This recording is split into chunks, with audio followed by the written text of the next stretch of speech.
Sejam bem-vindos a mais uma aula aqui no canal. O tema de hoje é referente à independência do Brasil, né? Ainda está na didática de História e eu vou contar um pouco mais sobre esse acontecimento que foi um dos mais importantes do nosso país, né? Quando Portugal e Brasil se separaram politicamente.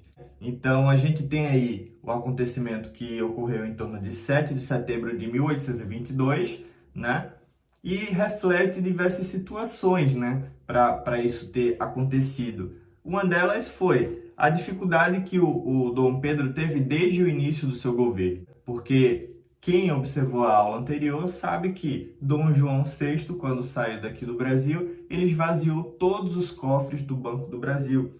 Consequentemente, o país ficou sem dinheiro, ficou zerado, né? Então, não existia dinheiro, a situação econômica era péssima, né? O comércio passava por uma grande crise, poucos funcionários existiam na administração daqui do país, a maioria desses funcionários foram junto com Dom João VI para Portugal, então, consequentemente, Dom Pedro ele precisou adotar algumas medidas para fazer com que o Brasil continuasse a produzir, a progredir, né? E algumas dessas medidas foram, por exemplo, uma grande economia que ele precisou fazer, né? Corte de gastos, corte de despesas. Adotou a primeira vez aqui no Brasil um sistema de orçamentos.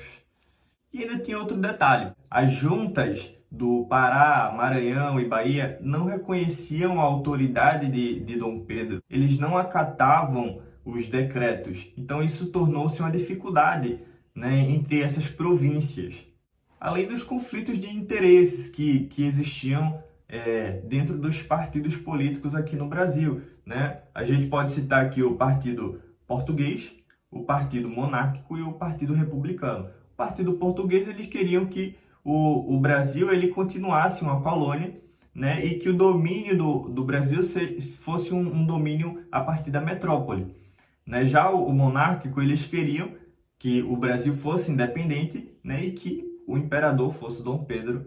E, por último, o Partido Republicano, que queria o Brasil totalmente livre de Portugal, inclusive livre, né, do Dom Pedro. Em 1821, a corte portuguesa inventa de aprovar um decreto ao qual torna as províncias como governos independentes. E isso afetou, claro, negativamente o governo de Dom Pedro, que ele passou a ser governador apenas do Rio de Janeiro. Então, ao final desse ano, não existia mais um poder central, né? E ainda Portugal queria que Dom Pedro voltasse para Portugal para que ele conseguisse estudar, completar seus estudos e ocupar dignamente o trono português. Essas ordens que a coroa portuguesa decretou para o nosso país causaram uma indignação geral, né? E formularam alguns movimentos para que o príncipe regente ele não cumprisse essas medidas, né? Então, eles conseguiram em torno de umas 8.000 assinaturas, né? E trouxeram para o Senado da Câmara, atualmente é a Câmara Municipal do Rio de Janeiro, e foram levadas ao príncipe.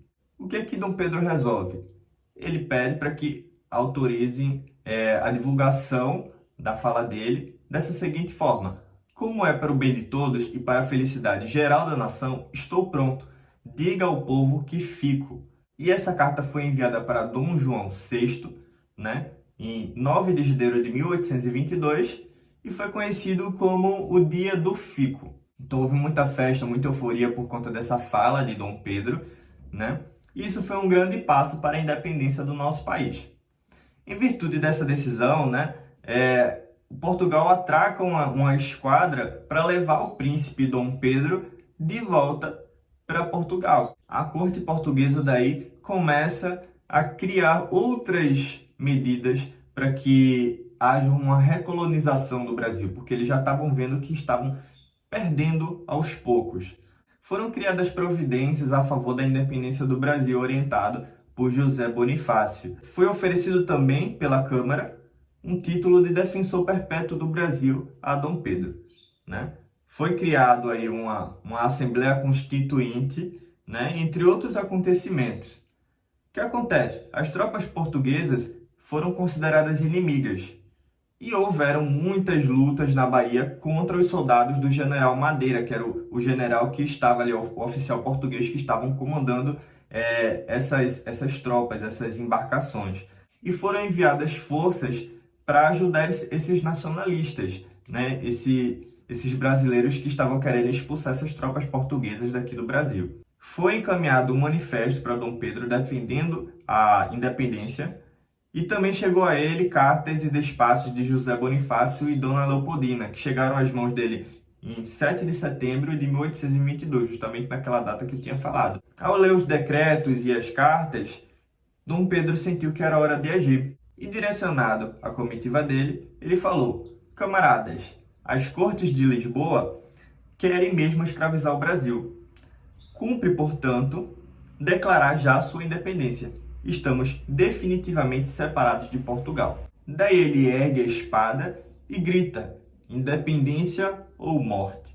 Depois desse episódio, ele foi para São Paulo e o povo lá recebeu ele com bastante euforia, dando vivas à independência, né? E houve um espetáculo de gala.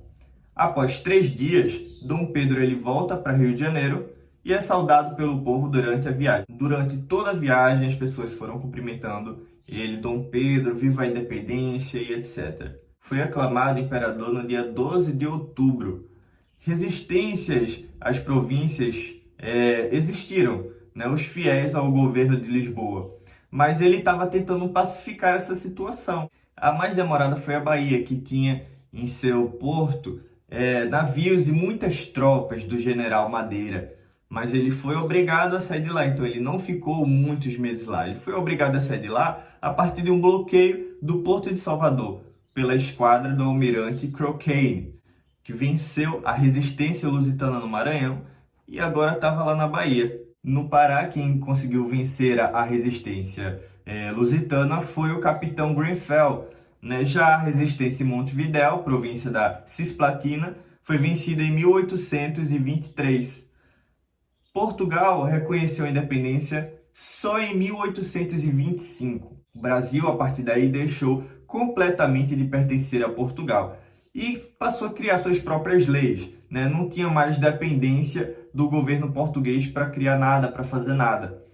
O Brasil passou, a partir daí, a ser uma monarquia. O que seria uma monarquia? Uma monarquia é um governo no qual quem governa é ou um rei ou então um imperador. Nesse caso do Brasil, quem passou a governar foi o imperador Dom Pedro, que passou a ser Dom Pedro I.